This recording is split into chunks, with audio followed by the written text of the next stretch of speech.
Salam sejahtera dalam kasih Tuhan, saudara sekalian, penjahat bisa menjadi penginjil.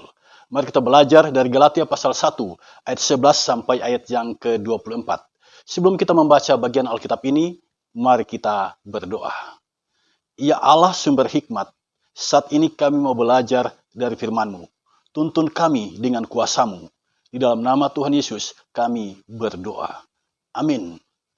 Galatia pasal 1 ayat 11 sampai ayat yang ke-24, judulnya bagaimana Paulus menjadi rasul. Sebab aku menegaskan kepadamu saudara-saudaraku, bahwa Injil yang kuberitakan itu bukanlah Injil manusia. Karena aku bukan menerimanya dari manusia, dan bukan manusia yang mengajarkannya kepadaku, tetapi aku menerimanya oleh penyataan Yesus Kristus. Sebab kamu telah mendengar tentang hidupku dahulu dalam agama Yahudi. Tanpa batas, aku menganiaya jemaat Allah dan berusaha membinasakannya. Dan di dalam agama Yahudi, aku jauh lebih maju dari banyak teman yang sebaya dengan aku di antara bangsaku. Sebagai orang yang sangat rajin memelihara adat istiadat nenek moyangku. Tetapi waktu Ia yang telah memilih aku sejak kandungan ibuku dan memanggil aku oleh kasih karunia-Nya, berkenan menyatakan anaknya di dalam aku, supaya aku memberitakan dia di antara bangsa-bangsa bukan Yahudi. Maka sesat pun aku tidak minta pertimbangan kepada manusia. Juga aku tidak pergi ke Yerusalem, mendapatkan mereka yang telah menjadi rasul sebelum aku, tetapi aku berangkat ke tanah Arab, dan dari situ kembali lagi ke Damsyik. Lalu 3 tahun kemudian, aku pergi ke Yerusalem untuk mengunjungi Kefas, dan aku menumpang 15 hari di rumahnya. Tetapi aku tidak melihat seorang pun dari rasul-rasul yang lain kecuali Yakobus, saudara Tuhan Yesus. Di hadapan Allah kutegaskan, apa yang kutuliskan kepadamu ini benar, aku tidak berdosa. Kemudian aku pergi ke daerah-daerah Syria dan Kilikia. Tetapi rupaku tetap tidak dikenal oleh jemaat-jemaat Kristus di Yudea. Mereka hanya mendengar bahwa Ia yang dahulu menganiaya mereka, sekarang memberitakan iman yang pernah hendak dibinasakannya. Dan mereka memuliakan Allah karena aku. Jemaat yang dikasihi Tuhan, cara Allah bekerja itu luar biasa. Kadangkala tidak sejalan dengan akal budi kita atau tidak dapat dipahami oleh akal budi kita. Kita sudah belajar bahwa pendidikan yang baik itu akan melahirkan pribadi yang baik. Tetapi faktanya tidak selalu demikian. Toh ada orang yang dididik dengan baik, mempelajari hukum-hukum agama, mempelajari hukum Taurat, mempelajari kitab sucinya, toh menjadi pribadi yang tidak baik, menjadi penjahat, bahkan ada yang menjadi teroris. Jika kita belajar dari media cetak ataupun media massa, kita akan tahu ternyata banyak teroris itu lahir dari pendidikan agama yang dia anut. Nah, kita tahu bahwa Paulus adalah orang yang sangat terdidik. Dia menguasai hukum-hukum agama, dia menguasai hukum Taurat. Tetapi toh, Paulus menjadi seorang penjahat. Dia menangkap dan menganiaya orang Kristen. Tetapi Tuhan Yesus menangkapnya dan mengubahnya menjadi pribadi yang luar biasa. Seorang penganiaya di tangan Yesus menjadi orang baik. Seorang penjahat di tangan Yesus menjadi seorang penginjil. Nah, Paulus sendiri yang memberikan kesaksian itu kepada kita. Yang kita baca tadi dalam Galatia pasal 1 ayat 11 sampai ayat yang ke-24. Paulus memberikan kesaksian ini kepada jemaat yang berada di kota Galatia. Galatia terletak di Asia Kecil. Disebut Galatia karena dibangun oleh orang-orang Galia. Orang-orang Galia ini berasal dari suku Gaul. Nah, surat Galatia merupakan surat yang pertama kali ditulis oleh Paulus pada tahun 49 Masehi. Dia ditulis oleh Paulus ketika Paulus sedang berada di jemaat Korintus. Paulus dalam perikop ini bersaksi tentang Injil Yesus Kristus dan bersaksi dirinya sebagai penginjil. Mengapa? Mengapa kesaksian ini disampaikan oleh Paulus? Jika kita mempelajari isi kitab ini, kita akan tahu bahwa ternyata di Galatia ada orang yang mempertanyakan apakah iman kepada Yesus Kristus merupakan syarat satu-satunya untuk mendapatkan keselamatan.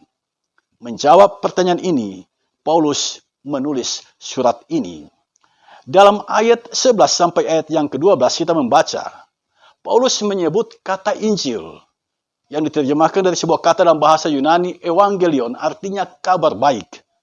Nah, tentang Injil ini, Paulus menyebut ada dua Injil. Yang pertama Injil manusia, yang kedua Injil Yesus Kristus. Injil adalah kabar baik, itu berarti ada kabar baik yang kita dapatkan dari manusia.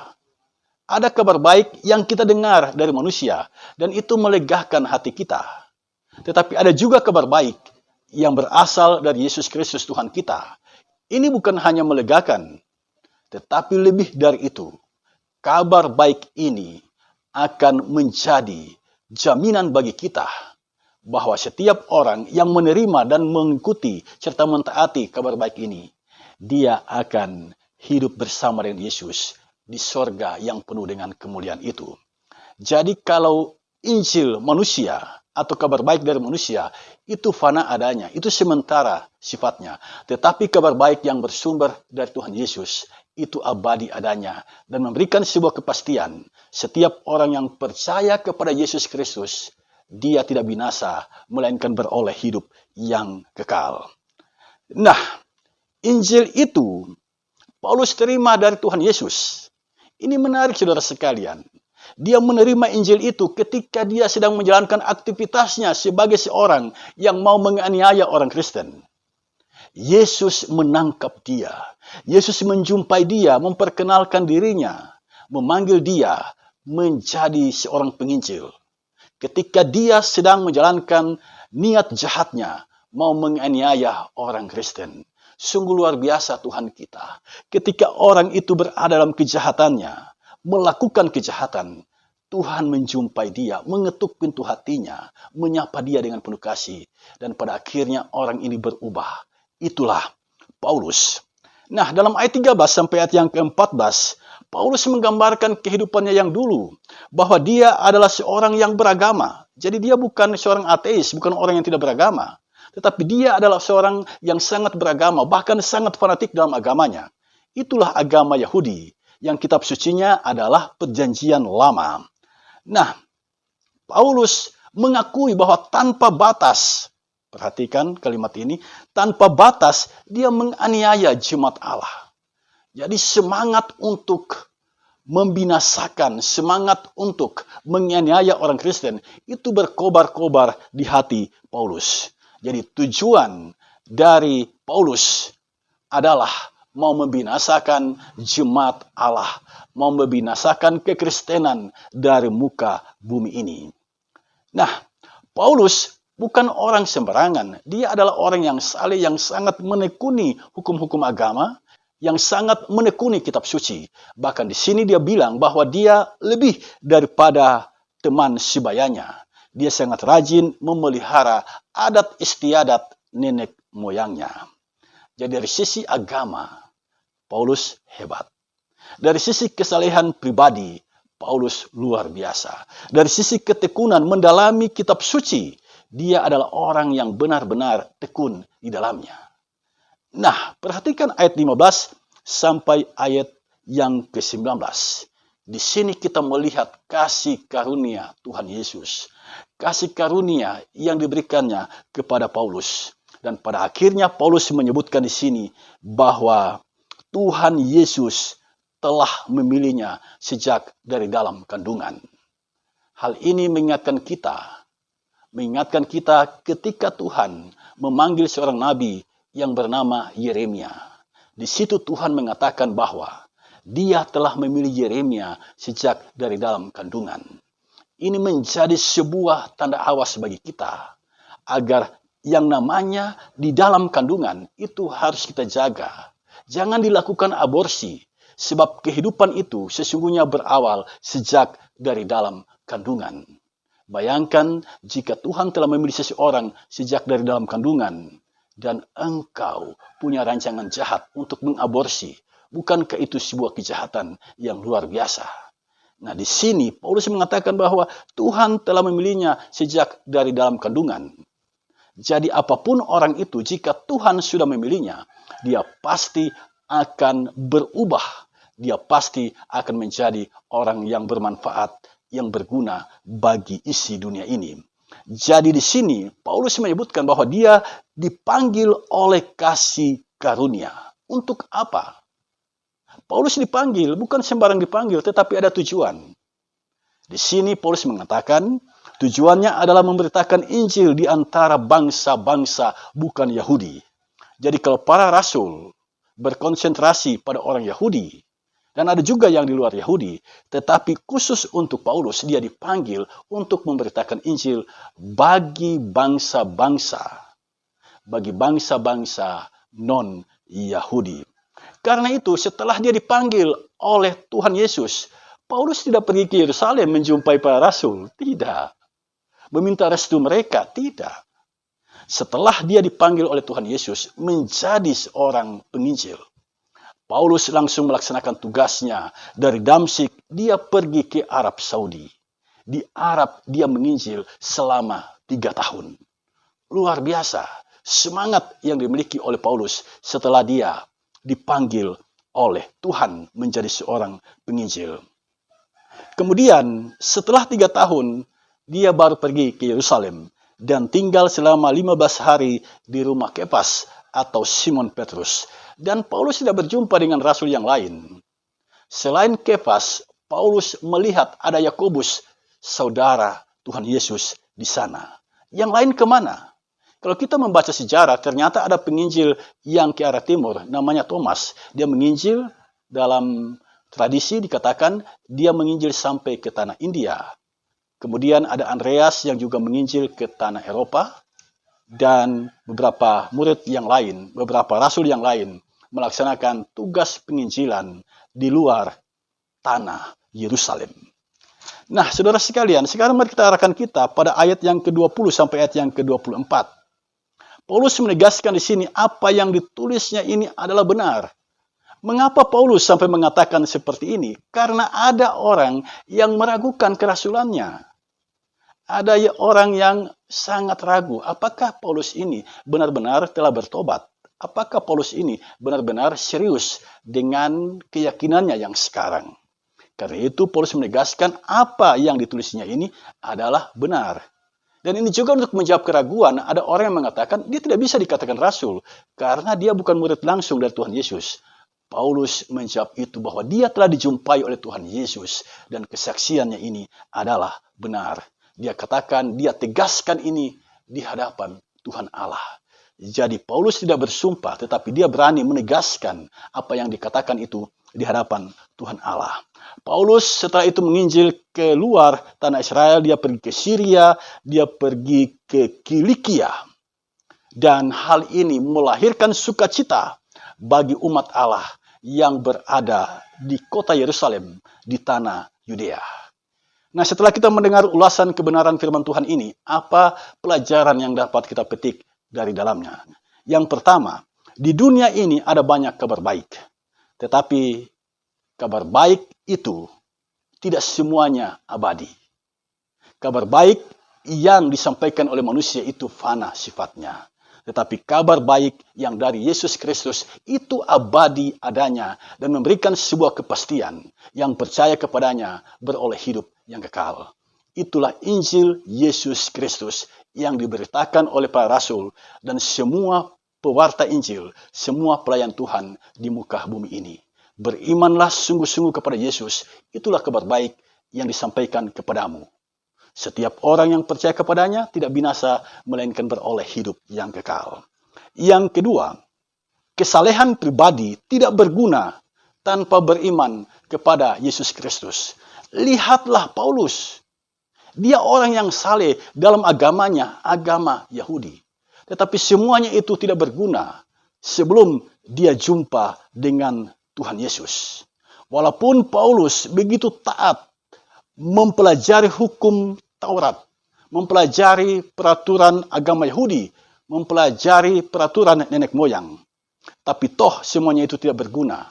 Ketika dia jumpa dengan Yesus, dia merasa ini yang paling utama dalam kehidupan. Membangun hubungan yang akrab dengan Tuhan, beriman sungguh-sungguh kepada Tuhan. Yang ketiga, mempelajari hukum agama ternyata bisa saja melahirkan fanatisme dan terorisme. Itu yang terjadi pada Paulus. Dia menjadi pribadi yang fanatik, sangat fanatik. Lalu dia mulai meneror orang-orang yang tidak sekeyakinan dengan dirinya, yang berseberangan keyakinan dengan dirinya. Ini menjadi tanda awas bagi kita. Jika kita mempelajari hukum-hukum agama, mempelajari kitab suci kita, ingatlah bahwa Allah juga mengasihi orang-orang di luar kita. Yakini apa yang kau pelajari sebagai sesuatu yang benar, tetapi engkau harus belajar menghormati dan menghargai orang-orang yang ada di sekitarmu, sebab mereka juga adalah makhluk ciptaan Tuhan yang sangat dikasihi oleh Tuhan. Nah, di sini kita mendapatkan sebuah pelajaran penting bahwa hubungan akrab dengan Tuhan itu jauh lebih penting. Didiklah warga jemaat, didiklah anggota keluargamu, membangun hubungan yang akrab dengan Tuhan, bukan menjadi seorang ahli Taurat yang menghafal rincian hukum agama, yang menghafal peraturan gereja, dan lain sebagainya. Yang keempat, manusia tidak bisa mengubah hati, tetapi Tuhan Yesus bisa mengubah hati. Engkau tidak bisa mengubah hati manusia, tapi Tuhan Yesus bisa mengubah hati manusia. Paulus, si penjahat itu, di tangan Tuhan Yesus berubah menjadi seorang penginjil. Karena itu jika engkau punya anak yang nakal, jangan cepat pesimis, jangan berputus asa. Berdoalah kepada Tuhan Yesus, mintalah kasih karunia Tuhan Yesus. Sebab jika Tuhan Yesus menjamah anakmu yang nakal itu, dia akan berubah, bertumbuh menjadi pribadi yang sangat baik dan berguna bagi banyak orang. Yang kelima, orang yang mengalami perjumpaan dengan Tuhan tidak lagi mau mencari nama, tidak lagi mencari popularitas, tidak lagi mencari pengakuan manusia. Itu yang terjadi pada Paulus. Setelah dia menerima panggilan Tuhan, dia mengalami perjumpaan dengan Tuhan, dia tidak pergi ke Yerusalem minta restu dari para rasul. Tidak. Yang dia lakukan, dia segera mengikuti amanat Tuhan ini. Dia menginjil bagi bangsa-bangsa non-Yahudi. 3 tahun dia pergi ke tanah Arab dan menginjil di sana. Luar biasa karya Tuhan bagi Paulus. Dan ini melahirkan sukacita bagi umat yang berada di tanah Yerusalem. Simpulannya, jika Yesus mampu mengubah orang jahat menjadi orang baik, jangan pernah andalkan kepintaranmu dalam melayani Tuhan. Tetapi andalkanlah kuasa Tuhan. Bangunlah hubungan yang akrab dengan Tuhan Yesus. Itu jauh lebih penting daripada kita mencoba menyelesaikan setiap permasalahan hanya dengan mengandalkan kepintaran kita tanpa melibatkan Tuhan di dalamnya. Demikianlah kebenaran firman Tuhan yang boleh saya sampaikan melalui kesempatan ini. Tuhan memberkati kita. Shalom.